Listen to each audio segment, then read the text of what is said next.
नमस्कार, स्वागत है आपका एबीपी गंगा में। मैं हूं अवधेश। समाजवाद के मुलायम युग का सूर्यास्त हो गया है। पूरे देश ने धरती पुत्र को आखिरी प्रणाम किया। मुलायम सियासत के अखाड़े के सबसे बड़े सूरमा थे। उन्होंने मास्टर से मुख्यमंत्री तक का सफर कैसे तय किया? असाधारण राजनीति करने वाले ये शख्स असाधारण कैसे बन गया? आपको दिखाते हैं धरती पुत्र की धाकड़ कहानियां।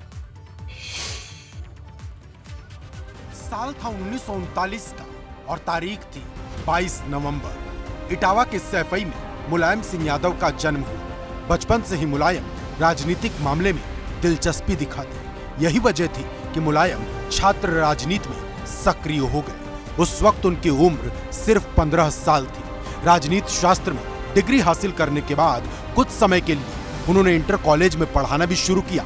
उस वक्त उन्हें मास्टर जी कहकर बुलाया जाता था।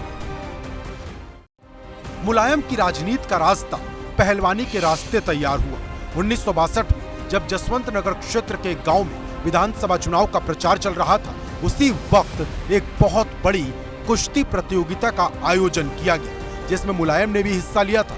इस प्रतियोगिता में मुलायम सिंह ने एक के बाद एक कई पहलवानों को चारों खाने चित कर दिया। अखाड़े की मिट्टी में पैदा हुए मुलायम यहीं से चरखा दांव हिट कर गए।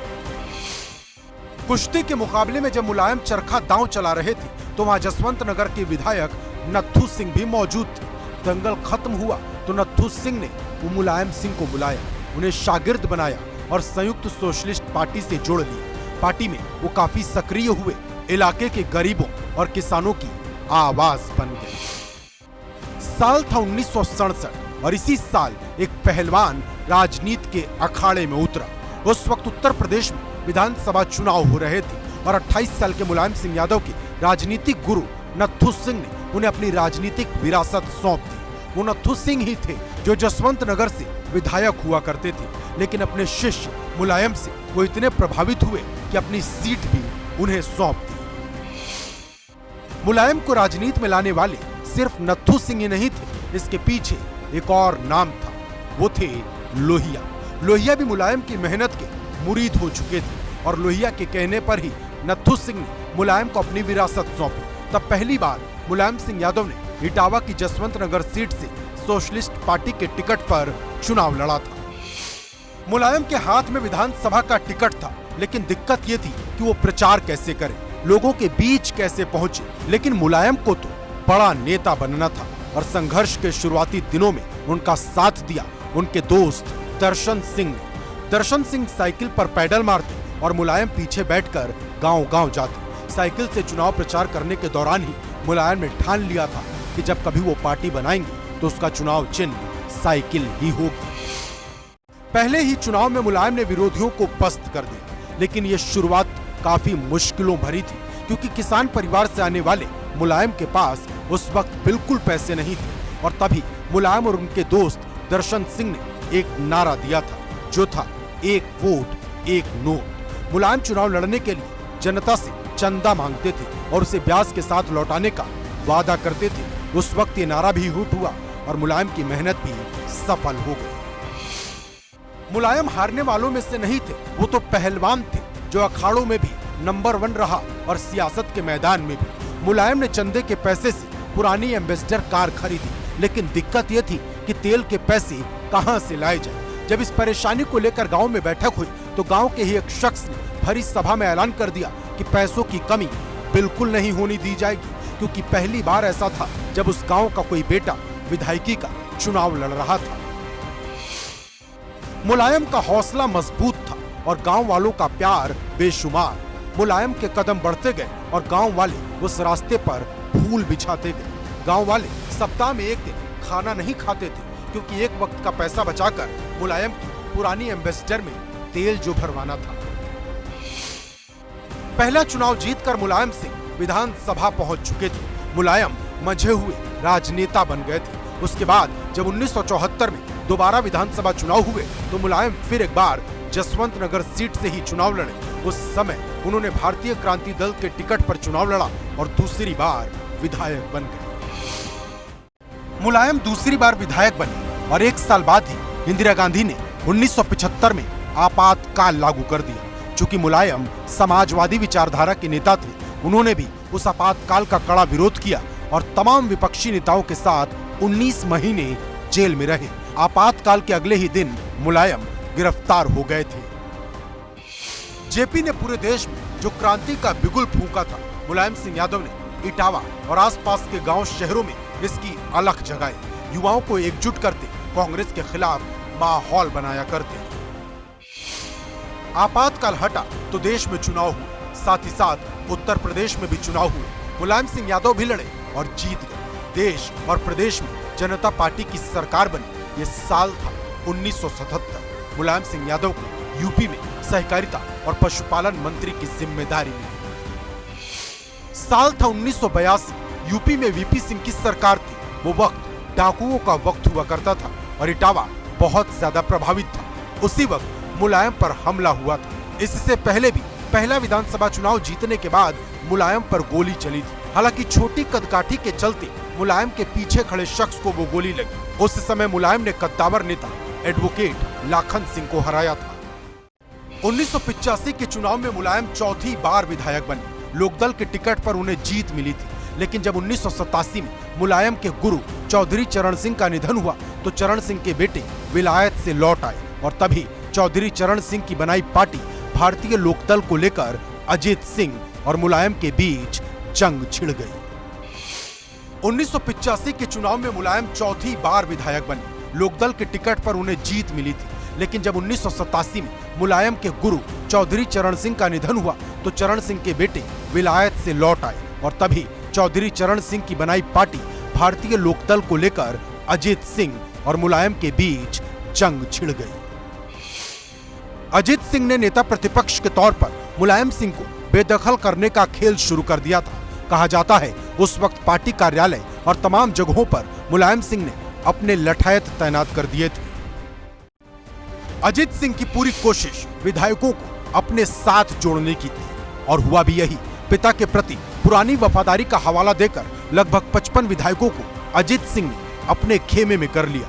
नई पार्टी बनाई लोकदल अ नाम से और खुद को अजीत सिंह ने इसका नेता घोषित कर दिया। दूसरे दल को लोकदल ब नाम दिया गया जिसके अध्यक्ष हेमवती नंदन बहुगुणा बने। मगर सारी सियासी चालें मुलायम सिंह चल रहे थे। भले ही नेता प्रतिपक्ष से मुलायम का पत्ता कट गया हो लेकिन विधानसभा में गरजते सबसे ज्यादा नेताजी ही थे। अब साल आया 1989 जब यूपी में इतिहास बनने वाला था। मुलायम सिंह यादव क्रांति रथ पर सवार हो चुके थे।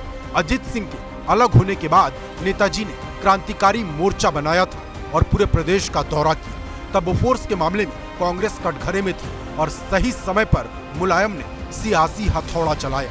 मुलायम 1989 में विधायक तो बन गए लेकिन मुख्यमंत्री की कुर्सी भी उनका इंतजार कर रही थी।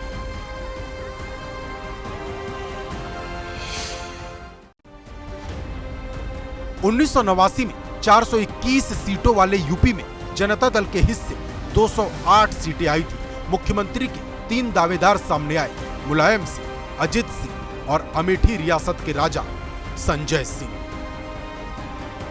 दिल्ली से 3 पर्यवेक्षक आए। 2 नवंबर 1989 को विधायक दल की बैठक हुई। अजीत सिंह आश्वस्त थे लेकिन जब मीटिंग खत्म हुई तो मुलायम सिंह मुस्कुराते हुए बाहर निकले क्योंकि नेता उन्हें चुना गया था।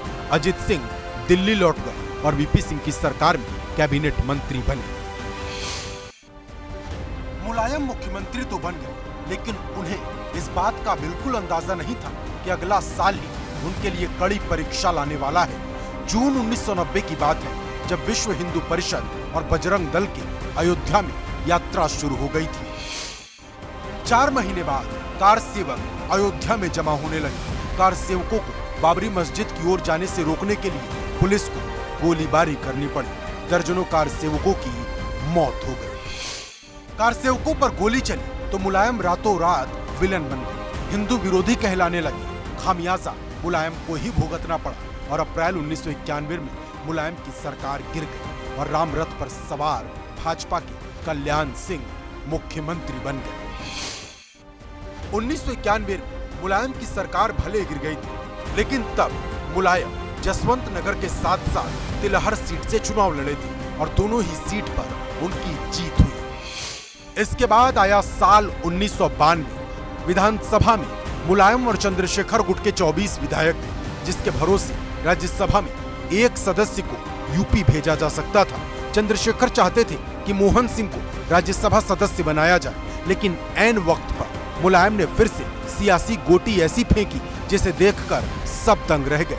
अपने चचेरे भाई और कॉलेज में मास्टर रामगोपाल यादव को उन्होंने पर्चा भरवा दिया। चंद्रशेखर ने रामगोपाल यादव को राज्यसभा का प्रत्याशी बनाए जाने पर विरोध जताया, लेकिन बावजूद इसके राजनीतिक मैनेजमेंट में माहिर मुलायम ने भाई की जीत सुनिश्चित कराई, जिसके बाद मुलायम और चंद्रशेखर के रास्ते अलग हो गए। मुलायम बड़े नेता बने तो दोस्तों के साथ दुश्मनों की संख्या भी बढ़ गई। इसी बीच अक्टूबर के महीने में 4 तारीख को 1992 में मुलायम सिंह ने नई पार्टी बनाने का ऐलान कर दिया, जिसका नाम रखा गया समाजवादी पार्टी। जब समाजवादी पार्टी बनाई गई तो अखिलेश यादव को इसकी भनक तक नहीं लगी। उन्हें अखबारों के जरिए इसकी जानकारी मिली। मुलायम सिंह अब तक दूसरी पार्टियों के भरोसे चुनाव लड़ रहे थे, जीत रहे थे और मुख्यमंत्री या मंत्री बन रहे थे, लेकिन ठेठ अंदाज में ये ठान लिया था कि अब अपनी पार्टी बनाई जाएगी। लखनऊ के बेगम हजरत महल पार्क में समाजवादी पार्टी के नाम से नई पार्टी बनाई गई, लेकिन जब पिता ने नई पार्टी बनाई तो बेटे अखिलेश यादव उस वक्त मैसूर में थे, इंजीनियरिंग की पढ़ाई कर रहे थे। उन्हें इसकी जानकारी अखबार के जरिए मिली। 1993 जब सपा अपना पहला चुनाव लड़ रही थी, तब मुलायम सिंह ने एक साथ 3 सीटों पर चुनाव लड़ा। वो सीटें थी जसवंत नगर, निधौली कला और शिकोहाबाद। तीनों ही सीट से मुलायम विजयी हुए।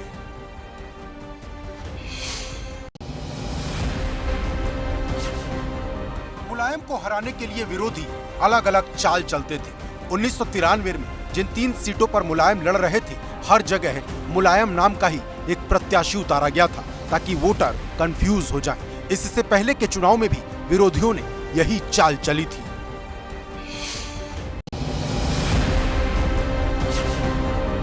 उन्नीस के चुनाव में उन्होंने भाजपा को हराने के लिए काशीराम की बनाई गई बहुजन समाज पार्टी के साथ गठबंधन किया। काशीराम से उनकी मुलाकात दिल्ली के अशोक होटल में उद्योगपति जयंत मल्होत्रा ने करवाई थी। 1993 में हुए विधानसभा चुनाव में सपा को 260 में से 109 और बसपा को 163 में से 67 सीटें मिली। भाजपा को 177 सीटों से संतोष करना पड़ा और मुलायम ने कांग्रेस और बसपा के समर्थन से दूसरी बार मुख्यमंत्री पद की शपथ ली।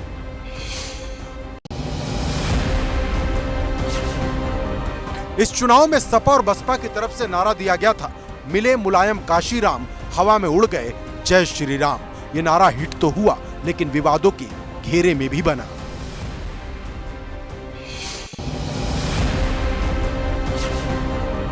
मुलायम सिंह यादव बड़े और लोकप्रिय फैसलों के लिए जाने जाते रहे।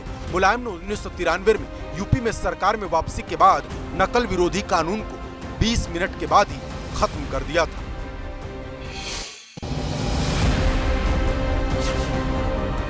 मुलायम सिंह ने चुनाव में वादा किया था कि नकल विरोधी कानून को वो 45 मिनट में खत्म कर देंगे, लेकिन 20 मिनट में ही उन्होंने इसे खत्म कर दिया। भाजपा की कल्याण सिंह सरकार ने नकल विरोधी कानून बनाया था, जिसमें बोर्ड की परीक्षाओं के दौरान छात्र छात्राओं को हथकड़ी लगाकर जेल भेजा जाता था।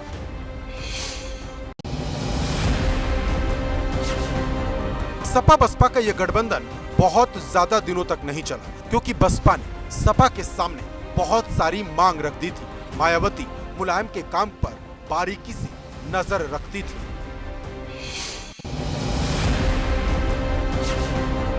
मायावती और मुलायम के बीच राजनीतिक दरार बढ़ रही थी। मायावती सार्वजनिक रूप से मुलायम को शर्मिंदा करने से नहीं चूकती थी। कुछ दिनों बाद काशीराम ने भी मुलायम सिंह यादव की अवहेलना शुरू कर दी थी।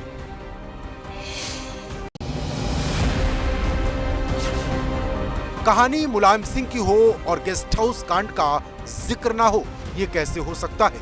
वो तारीख थी 2 जून 1995। लखनऊ में मायावती गेस्ट हाउस में पार्टी विधायकों के साथ मीटिंग कर रही थी। इसकी खबर जब मुलायम को लगी तो वो विधायकों और कार्यकर्ताओं के साथ गेस्ट हाउस पहुंच गए।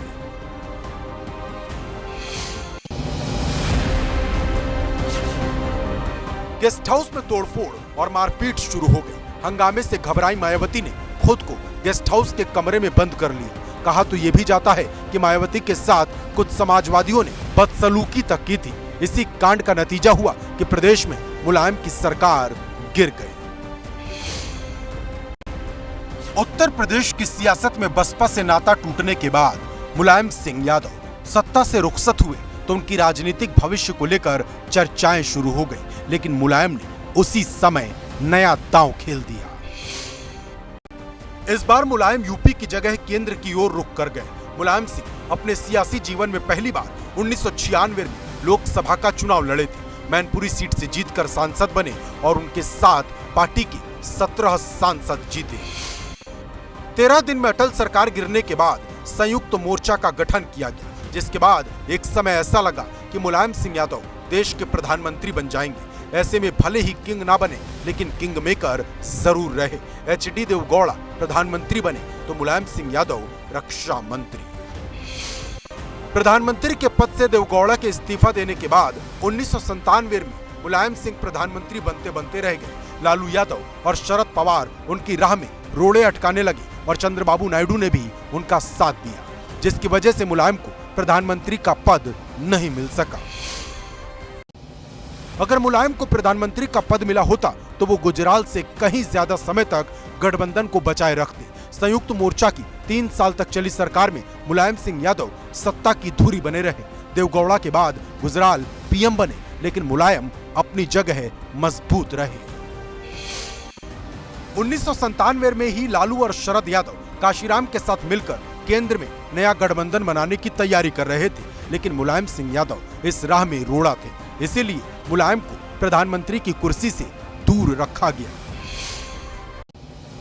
समय बदला, लेकिन मुलायम का अंदाज नहीं। भले ही वो दो बार प्रधानमंत्री बनने से रह गए, लेकिन उन्होंने इस खटास को निजी रिश्तों पर हावी नहीं होने दिया। यही वजह थी कि बाद में मुलायम और लालू समधी भी बने। 1998 में अटल बिहारी वाजपेयी की 13 महीने पुरानी सरकार गिरने के बाद मुलायम सिंह यादव ने कांग्रेस से कहा कि सरकार बनाने के लिए वो समर्थन करेंगे। मुलायम के आश्वासन पर सोनिया गांधी सरकार बनाने की कवायद में जुट गई थी। सपा के भरोसे सोनिया ने 272 सांसदों के समर्थन का दावा किया। कांग्रेस की सरकार बनना लगभग तय माना जा रहा था। ऐसे में मुलायम सिंह ने लाल कृष्ण आडवाणी के साथ मिलकर ऐसा प्लान बनाया कि सोनिया गांधी के अरमानों पर पानी फेर दिया। मुलायम सिंह कांग्रेस को समर्थन देने से मुकर गए, जिसके चलते कांग्रेस केंद्र में सरकार नहीं बना सकी और सोनिया गांधी की जमकर फजीहत हुई। इसके बाद 1999 में लोकसभा चुनाव हुए, जिसमें सपा सांसदों की संख्या बढ़ी और केंद्र में बीजेपी की सरकार बनी। साल 2000 में उत्तराखंड अलग राज्य के रूप में उभरा, तब भी मुलायम सिंह यादव को याद किया गया, क्योंकि 1994 में जब मुलायम सरकार थी तभी वो 8 पहाड़ी जिलों को मिलाकर उत्तराखंड राज्य के पक्षधर थे। साल 2002 के राष्ट्रपति पद के चुनाव में मुलायम ने एक बार फिर चरखा दांव चलाया। भाजपा ने एपीजे अब्दुल कलाम का नाम आगे किया तो वामपंथी दलों ने उनके खिलाफ कैप्टन लक्ष्मी सहगल को उतारा। भाजपा के पास अब्दुल कलाम को जिताने के लिए पर्याप्त संख्या बल नहीं था। ऐसे में विपक्षी काफी मजबूत स्थिति में थे, लेकिन मुलायम ने आखिरी समय पर वामपंथियों का समर्थन छोड़ते हुए कलाम की उम्मीदवारी पर अपनी मोहर लगा दी। विपक्षी खेमे से मुलायम सिंह यादव पहले नेता थे जिन्होंने कलाम को समर्थन देने का ऐलान किया, जिसके बाद पूरी कहानी पलट गई और लगभग सभी दलों को सहमति देनी पड़ी थी और एनडीए की स्थिति मजबूत हो गई और कलाम राष्ट्रपति बन गए। मुलायम अब विधानसभा चुनाव का इंतजार कर रहे थे और जैसे ही 2003 का अगस्त महीना आया, इस बार मुलायम ने फिर से यूपी की सत्ता पर कब्जा कर ली और तीसरी बार मुख्यमंत्री बने। 2002 में मायावती और भाजपा ने मुलायम को रोकने के लिए गठबंधन कर लिया था। मायावती सीएम बनी, लेकिन 25 अगस्त 2003 को भाजपा ने इस सरकार से समर्थन वापस ले लिया। इसके बाद बसपा के बागियों, निर्दलीय और छोटे दलों की मदद से मुलायम सिंह यादव ने सरकार बनाई। 2004 लोकसभा चुनाव में नेताजी फिर से मैनपुरी सीट से उतरे और जीत हासिल की, लेकिन 2004 में ही उन्होंने इस्तीफा दे दिया क्योंकि वो मुख्यमंत्री बने रहना चाहते थे। 2 जुलाई 2005 को मुलायम के खिलाफ सुप्रीम कोर्ट में एक हलफनामा दायर हुआ था। उसमें पूछा गया कि 1979 में 79,000 रुपए की संपत्ति वाला समाजवादी करोड़ों का मालिक कैसे बन गया। सुप्रीम कोर्ट ने सीबीआई से कहा, मुलायम की जांच करो। जांच शुरू हुई, रिपोर्ट लिखी गई तो पुराने पन्ने उखड़ गए। रिपोर्ट में लिखा गया कि मुलायम की एक बीवी और बच्चा है, आज से नहीं बल्कि 1994 से। 1994 में प्रतीक गुप्ता ने स्कूल के फॉर्म में अपने परमानेंट एड्रेस पर मुलायम सिंह का ऑफिशियल एड्रेस लिखा था। रिपोर्ट में ये तक लिखा गया कि 2000 में प्रतीक के गार्जियन के तौर पर मुलायम का नाम दर्ज हुआ था और 23 मई 2003 को मुलायम ने साधना को पत्नी का दर्जा दिया था।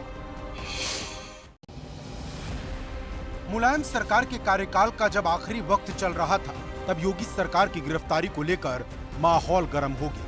योगी जैसे ही कुशीनगर से गोरखपुर पहुंचे थे, तभी उन्हें तत्कालीन सीएम मुलायम के निर्देश पर गिरफ्तार कर लिया गया। माना गया कि योगी आदित्यनाथ को गिरफ्तार करने के पीछे मुस्लिम वोटों के ध्रुवीकरण की उम्मीद थी, लेकिन ऐसा नहीं हुआ। 2007 में मुस्लिमों ने मायावती का साथ दिया और सपा चुनाव में हार गई। मुलायम को नेता विपक्ष के पद से संतोष करना पड़ा। मुलायम सिंह यादव कभी सोनिया की राह में रोड़ा बने तो एक समय ऐसा भी आया जब कांग्रेस की सरकार बचाने के लिए सबसे बड़े संकट मोचक के तौर पर उभरे। अमेरिका से न्यूक्लियर डील के चलते साल 2008 में मनमोहन सिंह के नेतृत्व वाली यूपीए की सरकार संकट में थी, जब वामपंथी दलों ने समर्थन वापस ले लिया था। ऐसे वक्त पर मनमोहन सरकार को बचाने के लिए मुलायम सिंह यादव आगे आए थे।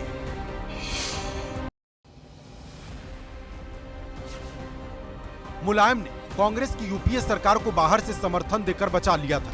मनमोहन सरकार को बचाने के लिए अमर सिंह ने दूसरे दलों के सांसदों के समर्थन के लिए राजी किया था। मुलायम सिंह के इस कदम से वामपंथी दलों के साथ उनके रिश्ते बेहद खराब हो गए थे, लेकिन उन्होंने इसकी परवाह नहीं की। मुलायम सिंह यादव ने केंद्र की सियासत में रहते हुए महिला आरक्षण जैसे बिल को पास नहीं होने दिया। सपा के सदस्यों ने राज्यसभा में बिल पर चर्चा से पहले उसे छीनने और फाड़ने की कोशिश की। इसके चलते बिल पास नहीं हो सका।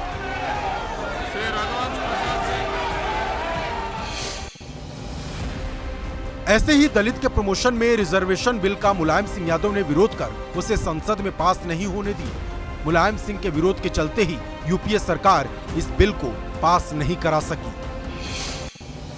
मुलायम ने 2012 के राष्ट्रपति चुनाव के दौरान तृणमूल कांग्रेस के अध्यक्ष ममता बनर्जी से समझौता तोड़ लिया था। दोनों का मानना था कि कलाम दोबारा से राष्ट्रपति पद के दावेदार हो सकते हैं, लेकिन आखिरी समय में मुलायम ने कांग्रेस के नेतृत्व वाली यूपीए की पसंद प्रणब मुखर्जी पर मुहर लगाई। 2012 का विधानसभा चुनाव जीतने के बाद मुलायम ने अपने बेटे अखिलेश यादव को उत्तराधिकारी बनाया और पहली बार अखिलेश यूपी के सीएम बने। मुलायम ने कई बार दूसरे दल के नेताओं को चौंकाया। जब 2014 के लोकसभा चुनाव में जनता दल परिवार के एक साथ होने की रणनीति बन रही थी, तब आखिरी वक्त में मुलायम ने खुद को अलग कर लिया था। 2014 में मोदी सरकार बनी और जब मुलायम सिंह यादव शपथ ग्रहण समारोह में पहुंचे तो अमित शाह उन्हें हाथ पकड़कर आगे ले गए। एक बार मुलायम सिंह यादव ने यूपी के मुख्यमंत्री को भरी सभा में डांट दिया था। हालांकि मुख्यमंत्री उनके बेटे अखिलेश यादव ही थे। ये साल 2015 की बात है, जब मैनपुरी में एक सभा में मुलायम सिंह यादव ने मंच से सैनिक स्कूल पर काम न होने पर नाराजगी जताई थी। 2016 में मुलायम परिवार में जब बिखराव शुरू हुआ तो मुलायम धर्म संकट में थे, क्योंकि एक तरफ उनके बेटे अखिलेश थे और दूसरी तरफ शिवपाल यादव। 2016 के आखिरी दिनों में ऐसा दौर आया जब मुलायम ने अखिलेश और रामगोपाल यादव को सपा से 6 साल के लिए निष्कासित कर दिया। दरअसल चुनाव से पहले अखिलेश ने अपनी मर्जी से प्रत्याशियों की लिस्ट जारी कर दी थी। 2017 विधानसभा चुनाव से कुछ दिन पहले अखिलेश ने मुलायम को पार्टी के अध्यक्ष पद से हटा दिया। मुलायम ने चुनाव प्रचार में भाग नहीं लिया और हार का ठीकरा बेटे अखिलेश पर फोड़ दिया। एक चर्चित तस्वीर तब सामने आई थी जब मुलायम योगी सरकार के शपथ ग्रहण समारोह में पहुंचे थे और मुलायम मोदी के कान में कुछ कहते हुए दिखाई दिए थे। मुलायम ने तब भी लोगों को चौंका दिया था जब संसद में उन्होंने मोदी के दोबारा पीएम बनने की कामना कर दी थी। मुलायम आखिर तक परिवार को एक करने की कोशिश करते रहे। 2022 के विधानसभा चुनाव में उनकी वजह से ही शिवपाल और अखिलेश एक हुए थे, लेकिन ये रिश्ता ज्यादा दिनों तक नहीं चल पाया। मुलायम अब इस दुनिया से जा चुके हैं। अखिलेश यादव ने सैफई में उन्हें मुखाग्नि दी, लेकिन 82 साल तक जीने वाले मुलायम ने सियासत के पन्ने पर अपना नाम सुनहरे अक्षरों में जरूर लिख दिया। मुलायम की समाजवादी पार्टी ने देश की सियासत में छाप छोड़ी। अब ये जिम्मेदारी अखिलेश यादव पर है, क्योंकि अखिलेश को मुलायम के कई अधूरे सपनों को पूरा करना है।